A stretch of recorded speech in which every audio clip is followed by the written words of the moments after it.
What's up guys, Daddy Ace here. Today I'm going to be doing a general tips on playing the Demogorgons. Been really enjoying him lately, so just give you a few tips on how to play him. And well, someone jokingly said I should make this, and you know what, I had the Demogorgon gameplay, so fuck it, I will actually make this. So I'll give you a bit of a rundown on why I'm running the tracks I am. So enduring is, well, that's just a personal preference of mine. I don't like waiting the 20-year-long stun. I prefer just to get right back into the action, and it helps at loops and shit. Ruin and pop are for obvious reasons. Need to slow the game down. I feel like as Demogorgon you get gen rushed a lot more than other killers. It might just be me still learning Demogorgon, but I don't know. And monitor and abuse is quite good on Demogorgon in my opinion. The stealth, Demogorgon having a bit of a stealth aspect helps him quite a lot getting the jump on survivors.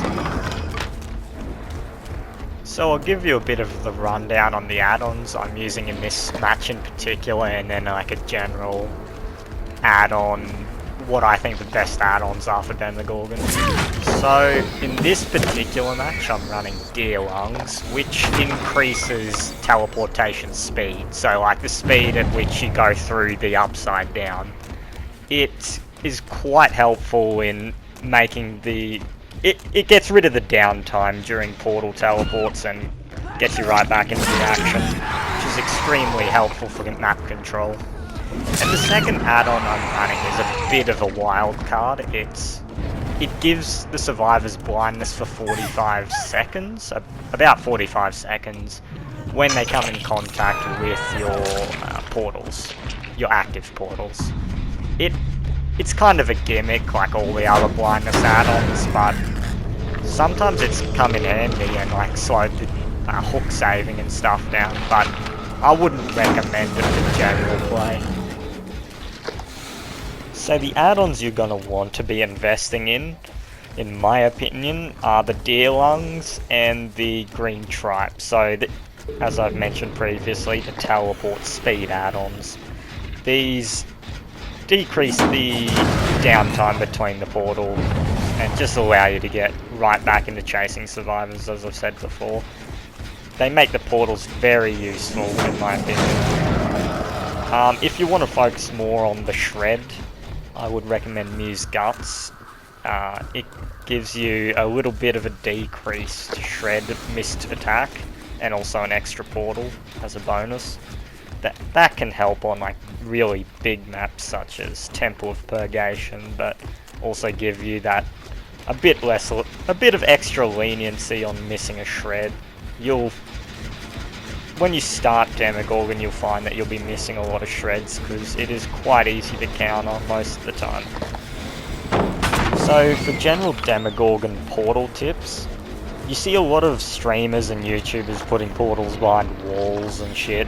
I would disagree with this practice. Demogorgon has very loud footsteps. If you've got a headset on, they'll hear you coming. So the undetectable status he gets from the portals is not too useful to him. I prefer using the Killer Instinct aspect, which, for those of you who don't know, the Killer Instinct is when, like what Legion gets when he goes into Frenzy. The Demogorgon gets this when the survivors are on top of an active portal.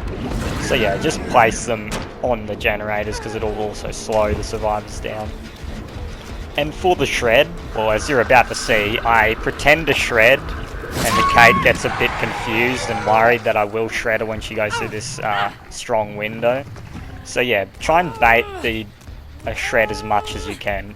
You probably won't find yourself using the shred, actually using it too much, but as a mind game tool, it is incredibly useful for blocking off long loops and god windows.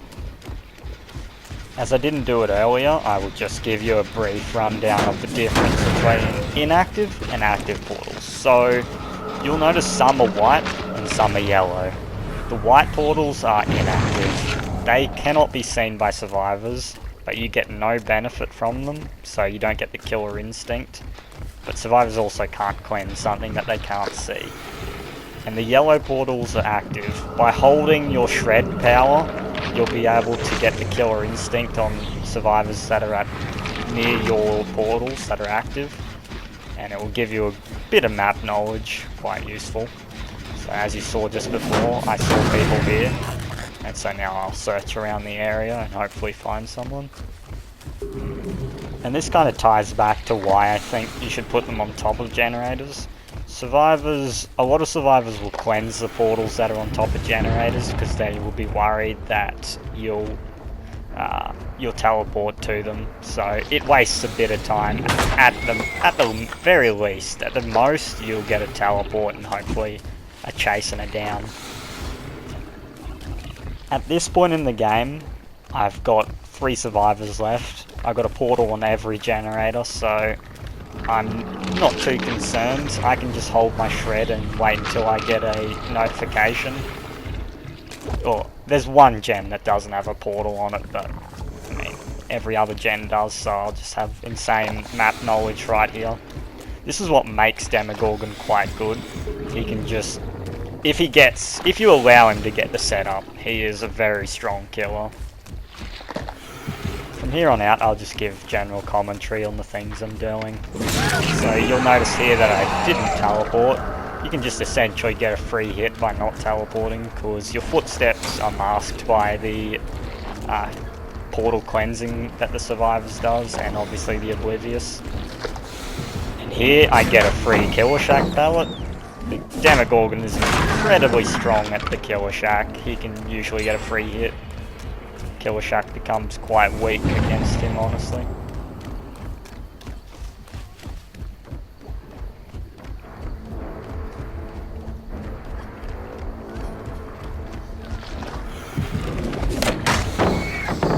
Missed there, hit the pallet.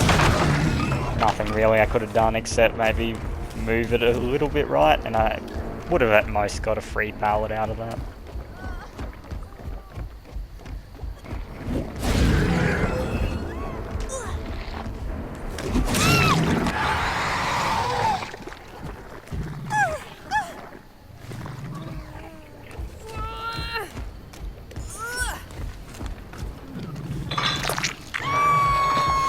Barbecue and chili would be a very good perk on Demogorgon, by the way. If you want to play the portals like behind walls and stuff, barbecue would be a good alternative. But since I just prefer to put the portals in front of the gens, I don't really need barbecue, but I would like to have it anyway.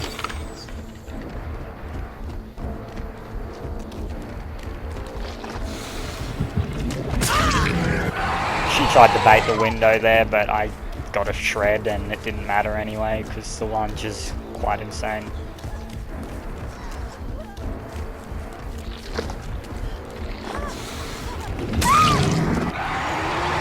You should always look behind you against the Demogorgon. I shouldn't have been able to get that hit. She should have just been able to go left and she would have avoided that completely. So that's not my skill, that's just Survivor making a big mistake.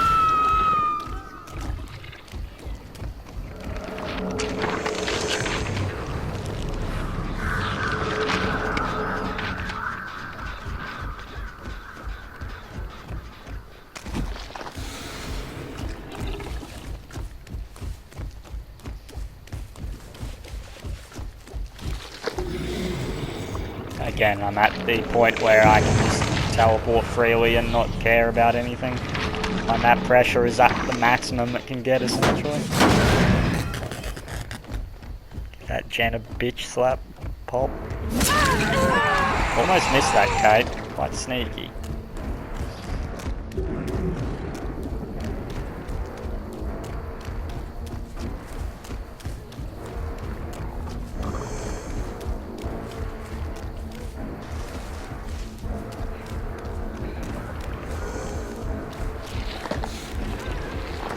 Probably could have gone for a shred there, but hesitated.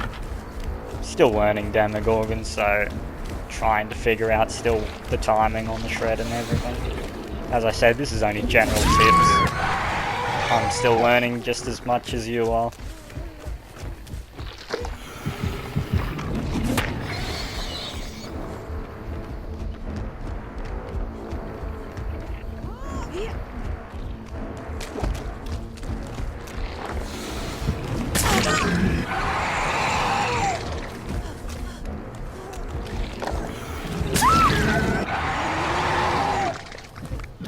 Demogorgon does very well in tight corridors because the survivors can't avoid your shred, because the shred naturally has a wider lunge range.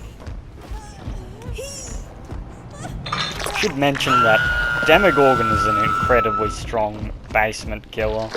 If you chuck on Make Your Choice, you will just be filthy, and territorial imperative, but I'm trying not to go for that route, although it is incredibly strong.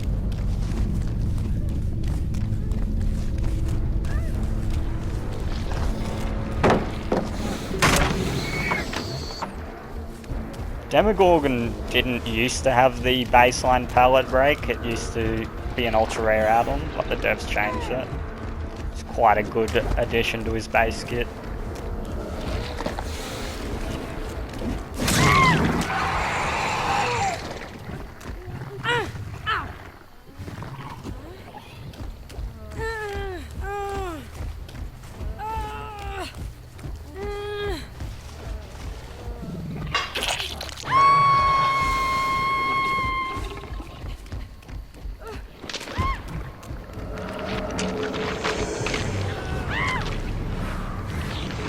Killed herself on hook, probably wanting to give the other survivor the hatch.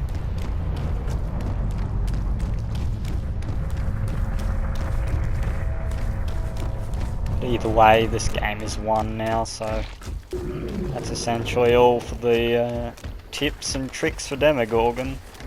Thanks for watching, and please subscribe. I'd appreciate it. And if you've got any questions on any other killer, I'd be happy to talk to you about it.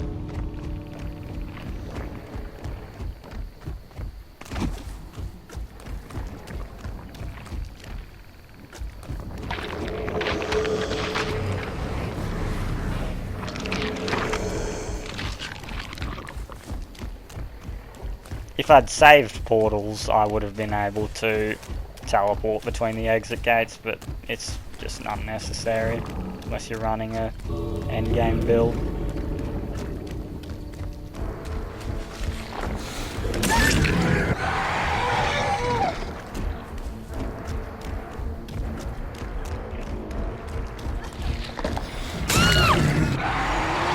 That's a GG. Thanks for watching, guys. Just let this play out and see you in the next vid.